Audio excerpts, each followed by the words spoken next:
This program is brought to you by Link TV for educational and non-commercial use only. President Obama orders 30,000 more troops to Afghanistan. Why is Karzai talking to the Taliban? And will the U.S. and its allies find Osama bin Laden? Answers to these questions and more on Link TV's Mosaic Intelligence Report.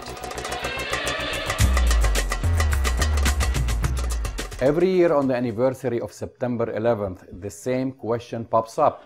Where is Osama bin Laden?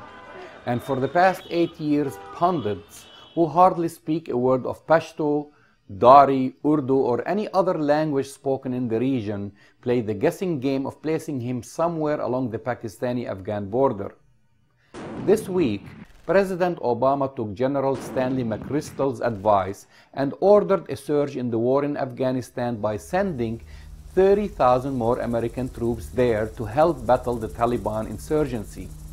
In a speech at the United States Military Academy at West Point on Tuesday, the President set out what he said was a new strategy to bring the war to a successful conclusion and reverse the momentum of Taliban gains. We must deny al-Qaeda a safe haven. We must reverse the Taliban's momentum and deny it the ability to overthrow the government. And we must strengthen the capacity of Afghanistan's security forces and government so that they can take lead responsibility for Afghanistan's future. The President did not mention Osama bin Laden, a frequent target of his criticism during the campaign when he criticized President Bush. And if we have Osama bin Laden in our sights and the Pakistani government is unable or unwilling to take them out, then I think that we have to act, and we will take them out. We will kill bin Laden, we will crush al-Qaeda. That has to be our biggest national security priority. If the United States' goal remains to crush al-Qaeda, then perhaps many Americans would not be as upset with Obama's Afghan surge. However, this is not the case. As it stands, there will be nearly 100,000 U.S. troops in Afghanistan, along with about 47,000 from allies. This is not to mention contractors who already outnumber U.S. forces in the war-ravaged country.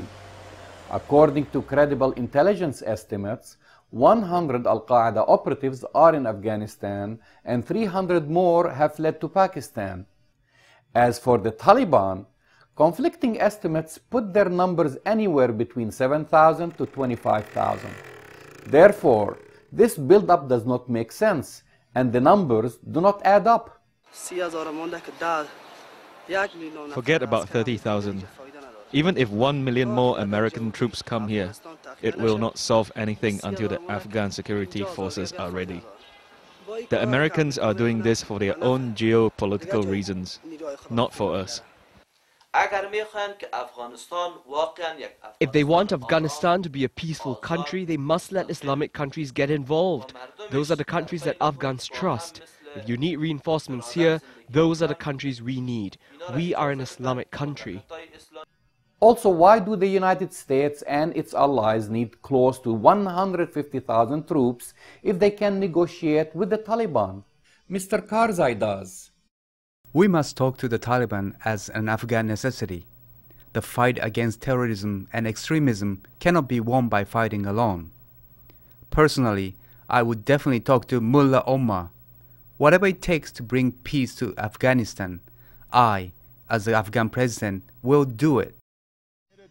Meanwhile, President Obama has increased U.S. pressure on Pakistan to fight the Taliban in its territories. We will strengthen Pakistan's capacity to target those groups that threaten our countries, and have made it clear that we cannot tolerate a safe haven for terrorists whose location is known and whose intentions are clear.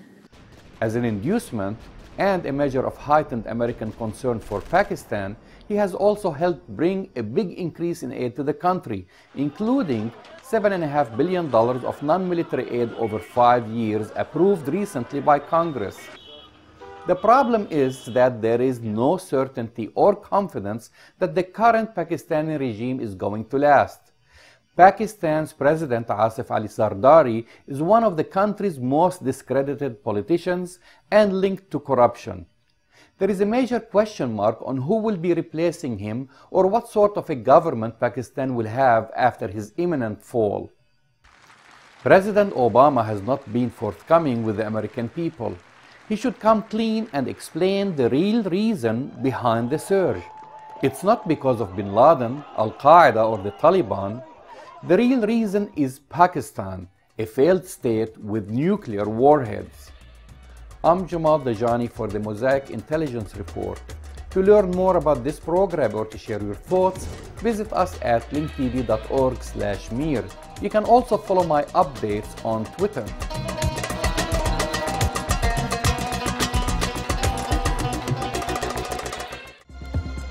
This program is brought to you by Link TV for educational and non-commercial use only.